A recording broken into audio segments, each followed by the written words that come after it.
represent Peter McGinnis.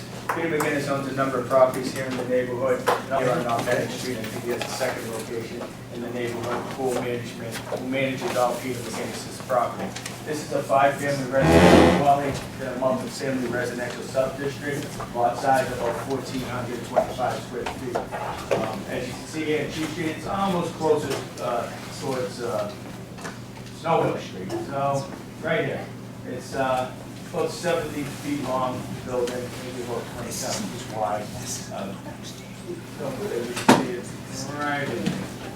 So we filed a long form application with the City of Boston and Special Services to change this from a 5-family residential dwelling to an 8-family residential dwelling with a private roof deck for unit number 7, which is going to be on the top floor. This proposal came before the association back in 2018, and I believe that once prior to that, it was supported by both the resident association and UNIC, and got a tremendous amount of support going to the zoning board of appeal. However, back in 2018, the zoning board of appeal felt that this wasn't a good proposal, and Anthony Pisani had some issues with the roof, the head house actually, and the floor plan. So therefore, it was voted to deny. It's been about a year. We want to move forward with this proposal again. It's something very similar that Peter McGinnis has done back on his House Street building, where he's changed the legal occupancy to increase the units. And I'm going to go through the floor plan because I think it makes sense, and that's why we're doing it. I think this is why the neighborhood supported it. This is why I don't believe there's any opposition to it.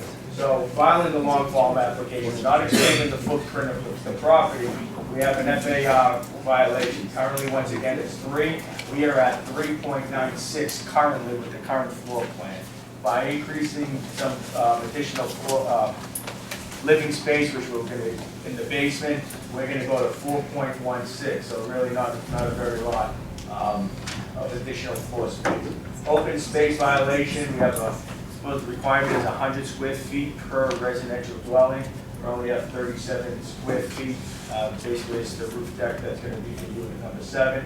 Parking violation is 1. So by increasing the occupancy from 5 to 8, we have to supply 3 parking spaces on this particular location. But I think everybody familiar with the neighborhood knows we're not going to be able to put any parking on this particular location. We also have a roof structure violation. This is the proposed plans. The existing plans, basically you have one ground level unit, which is the lower level, which is 1 bedroom, and then each floor number 1, 2, 3, and 4 have 3-bedroom residential units. 3 bedrooms each. The 900 square feet up top, and a smaller room. The basement unit is a little bit smaller, but 900 square feet going across. So what we want to do is change the entire floor plan here, really gutting out the entire building and change the duplex units.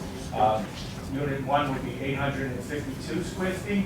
Unit 2 will be 855 square feet. Down in the lower level of Unit 1, you can have 2 bedrooms and a bath. In Unit 2, you can have 1 bedroom, 1 bath. You have interior stairwells right here. Here and here, that's Unit 2, and Unit 1 is in the front. And over here, you have the common utilities, which you can get through from the main stairwell. Going to the first floor, still Unit 1 and Unit 2. Unit 1 is just going to be the kitchen, living space, and a half bath. And Unit 2 is going to be the kitchen and a bedroom that you see here. And then as we go up to Unit 3, I apologize, Unit 3, Unit 4, Unit 5, and Unit 6, they're the same. All we're doing is, right now, the floor plan kind of goes all the way across where you cut through multiple row units, 3, 4, 5, and 6. Studio and 7 and 8, a studio unit, 450 square feet, which is the legal size of unit. We're going to add a new stairwell here, which is our second means of egress, which you come, as you can see, will makes our way down and out here. So we're going to so Unit 7 here, where it's going to have the private roof deck, we're going to have an interior stairwell. And once again, the unit of Unit 8 is 450. Unit 7 is a little bit bigger at 513. So interior stairwell. The issue with the zoning board of appeal back in 2018 that there was some confusion that this head house, the dimensions of the head house were changing. The the dimensions of this head house are not changing. They were not changing in 2018 when we presented this before the ZBA, and all it is housing the stairwell.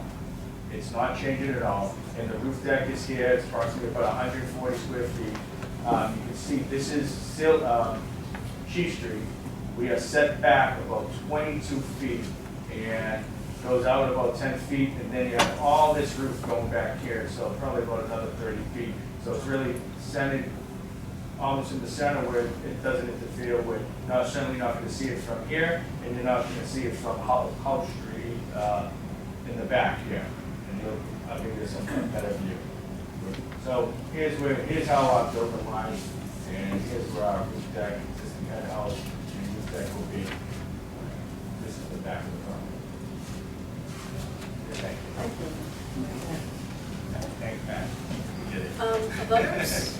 Abutters, questions, comments? We live nearby. We have a building near there. I have no problem. Anybody have any questions? Dave? Did you mention the current height of the building? The height of the building right now, Dave, I didn't mention it. I'd like to say it's 40-something. Okay. Yeah. Yeah, all right. So it's below the 55-foot height. I want to say that I agree with Attorney Toscano.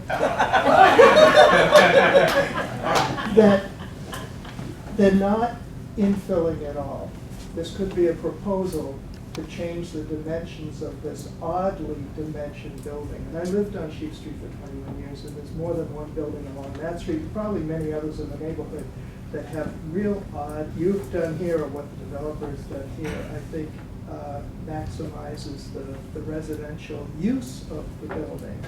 You're not going up when you could go up. So I support the proposal. Thanks, Dave. So, and you're right, I think the reason, and if John Carlo was here, and I think what he presented last year and at the VLC, is in him managing many of Peter McGinnis's properties, and one really on House Street, he really has better long-term tenants on the House Street. Whereas this one here, well, when there was one unit, there was a bedroom here, and bedroom in front. There was a lot of he believes would be maintained here in this building by changing the We have floor one more plan. question. And it'll be fully sprinkled. The building's going to be up to code as well. I may be flogging a dead horse here, but you mentioned about the utility room. Where is for all the tenants to store their rubbish, trash, and is there laundry in the basement or in the units, that type of thing? You know, there's really no trash room. This is the utility room. Trash will be maintained just the way it is been maintained out to 2 days a week as we do. But the thing is, John Carlo, core management, does keep his sign on every one of Peter McGinnis's property, or every property that he does manage, and everybody knows he's always in the neighborhood. His office is right on Bennett Street, so he's pretty accessible just in case there are issues. But there is no, since these are rentals, there's not going to be any trash room, so you don't want to be stuck in a position where people leaving trash in there. I move that the members vote to support or oppose this project. Are you seconding? Thank you.